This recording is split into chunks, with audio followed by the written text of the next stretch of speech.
Hello everyone. तो आज ना आईसीएसआई ने फाइनली हमारी रिवाइज डेट शीट इशू कर दी है।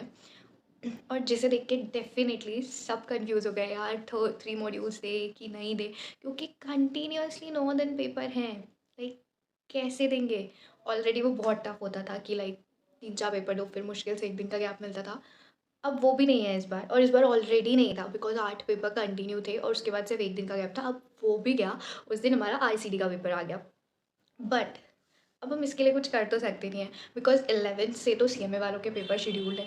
तो चेंज तो होने से रहा कुछ। तो हमारे पास ना अब सिर्फ एक ही ऑप्शन है कि हम इतने अच्छे से प्रिपरेशन कर लें कि हमें बहुत कम टाइम लगे एग्ज़ाम टाइम पे रिवाइज़ करने के लिए, जिसके लिए हमें अपने प्रॉपर शॉर्ट नोट्स प्रिपेयर करके रखने पड़ेंगे। हमें मार्किंग करके रखनी पड़ेगी बुक्स में कि हमें कितना पोर्शन पढ़ना है। तो आपको ना पहली चीज़ तो शॉर्ट नोट्स बना लो। दूसरी चीज़ कि बुक पे प्रॉपर हाईलाइट करो, वहाँ पे आप ना अपने शॉर्ट शॉर्ट पेपर्स में या स्टिकी नोट्स में एकदम शॉर्ट लैंग्वेज में लिख के रखो, सो दैट आपके लिए बहुत इजी हो जाए वहाँ पे उस टाइम पे रिवाइज़ करना। क्योंकि मैं खुद 3 मॉड्यूल देने वाली हूँ और मुझे ही इतना एकदम से टाइम टेबल देख के इतना कन्फ्यूजन हो रहा है। But we have to prepare. तो नोट्स बनाओ, स्टिकी नोट्स लगाओ।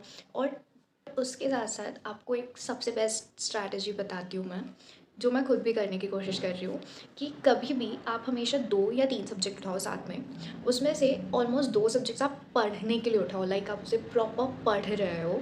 और उसके बाद जो तीसरा सब्जेक्ट होगा वो आप प्रॉपर रिवाइज़ कर रहे हो। ठीक है, तो पहले आपको क्या करना है, जब आप प्रॉपर पढ़ो, पढ़ने का मन लग रहा है उस टाइम पे पढ़ लो। और जब पढ़ने में आपका मन नहीं लग रहा है उस टाइम पे आप वो सब्जेक्ट उठाओ जिसको आपको रिवाइज़ करना है।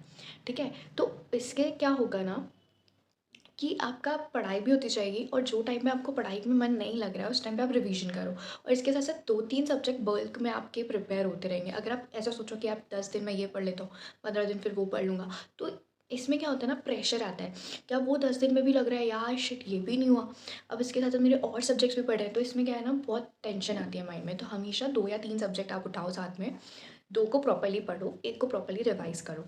तो इससे ये होगा ना, आपका कॉन्फिडेंस भी बिल्डअप होगा कि यार मेरा ये भी हो रहा है, ये भी हो रहा है, और ये रिवाइज़ भी कर रहा हूँ मैं, तो ये मेरा फाइनल प्रिपेयर हो गया। तो आपको ये सारी छोटी छोटी चीज़ों का ध्यान रखते हुए प्रॉपर एक स्ट्रैटेजी बना के चलना होगा। तभी हम 2 जून तक अपने आप को प्रिपेयर कर पाएंगे, क्योंकि हमें कंटिन्यूस पेपर देना है। और हमें सोना भी ज़रूरी रहेगा उस टाइम पे, क्योंकि अगर आप सोगे नहीं तो दिमाग तो चलेगा नहीं। तो बेटर है कि आप अभी से वैसी स्ट्रैटेजी बना के चलो, अगर आप 3 मॉड्यूल दे रहे हो या 2 या 1 जैसे भी। ठीक है, तो स्पेसिफिकली जो 3 मॉड्यूल दे रहे हैं उनको तो स्ट्रैटेजी बना के ही चलना चाहिए। और टेंशन मत लो, and we will stay tune. आगे हम साथ में पढ़ेंगे और इस बार हम सीएस बन के दिखाएंगे।